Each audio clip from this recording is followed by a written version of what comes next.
दुनिया ताकत की भाषा समझती है और भारत वही भाषा अब सबसे तेज बोल रहा, क्योंकि जब कोई देश हाइपरसोनिक टेक्नोलॉजी के शिखर पर पहुंचता है तो उसके बाद कोई दुश्मन ना मुकाबला कर सकता है, ना रोक सकता है और ना ही उससे आगे निकल सकता है। और अब भारत उसी ऊंचाई पर खड़ा है, एक ऐसी तकनीक के साथ जिसे दुनिया में सिर्फ चुनिंदा देश छुपाए हैं। वो तकनीक है ध्वनि हाइपरसोनिक मिसाइल सिस्टम, जो भारत को सीधा दुनिया का नंबर 1 टेक्नोलॉजी किंग बना सकती है।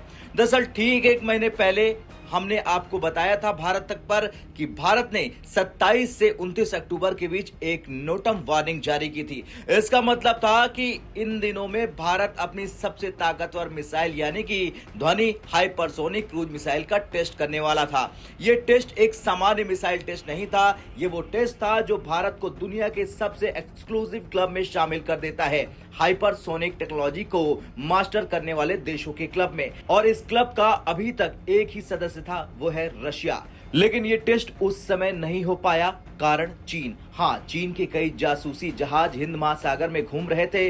भारत इस क्रांतिकारी तकनीक का टेस्ट करते वक्त एक भी डेटा चीन के हाथ नहीं लगने देना चाह रहा था और इसी वजह से भारत ने टेस्ट को टाल दिया।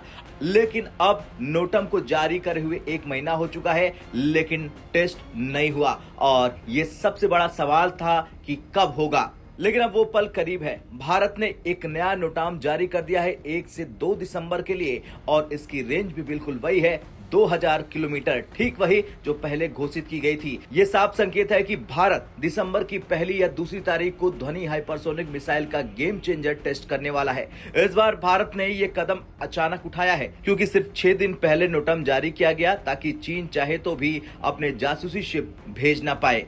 अगर ध्वनि हाइपरसोनिक मिसाइल का ये टेस्ट सफल हो गया तो ये भारतीय सैन्य इतिहास का सबसे महत्वपूर्ण दिन बन जाएगा, क्योंकि इसका मतलब होगा कि भारत अमेरिका और चीन दोनों को हाइपरसोनिक रेस में पीछे छोड़ देगा। भारत मिसाइल टेक्नोलॉजी में रूस के बराबर खड़ा हो जाएगा। दुनिया का दूसरा देश बनेगा भारत जिसने हाइपरसोनिक मिसाइल को वास्तव में मास्टर किया। भारत की सुरक्षा क्षमता एक नए युग में प्रवेश कर जाएगी। और सबसे मजेदार बात, अमेरिका और चीन दावा जरूर करते हैं कि उनके पास हाइपरसोनिक मिसाइल है, लेकिन अब तक उनके लगभग सभी टेस्ट असफल रहे हैं और वो खुद इस बात को स्वीकार भी कर चुके हैं।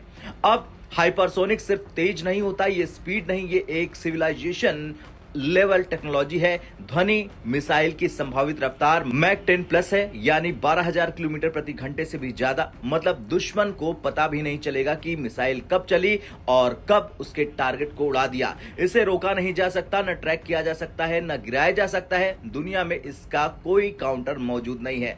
अब जहां चीन जासूसी करके परेशान है, वहीं पाकिस्तान के लिए ये एक रात का बुरा सपने जैसी सिचुएशन बन गई है। आज भी पाकिस्तान ब्रह्मोस को रोकने के तरीकों में फंसा हुआ है, लेकिन भारत अब ब्रह्मोस नहीं, ब्रह्मोस का दादा लेकर आया है। ध्वनि हाइपरसोनिक मिसाइल ब्रह्मोस से 8 गुना ज्यादा शक्तिशाली होगी और ब्रह्मोस को इस्लामाबाद पहुंचने में कुछ मिनट लगते हैं, इसलिए भागने का एक छोटा सा मौका मिल जाता है। लेकिन ध्वनि तो सैकड़ों सेकंड में वार करेगी, कोई रिएक्शन टाइम नहीं, कोई एस्केप नहीं और कुछ नहीं। खैर, ये सिर्फ सेना की ताकत नहीं बढ़ाएगी, ये भारत को दुनिया के सामने टॉप मिलिट्री टेक पावर के रूप में स्थापित करेगी। ये टेस्ट सफल हुआ तो भारत दुनिया में मिसाइल तकनीक का नंबर 1 प्लेयर बनकर उभर जाएगा और बस 4-5 दिन बचे हैं। जैसे ये टेस्ट होगा, ये भारत के इतिहास में गोल्डन पेज के रूप में दर्ज हो जाएगा।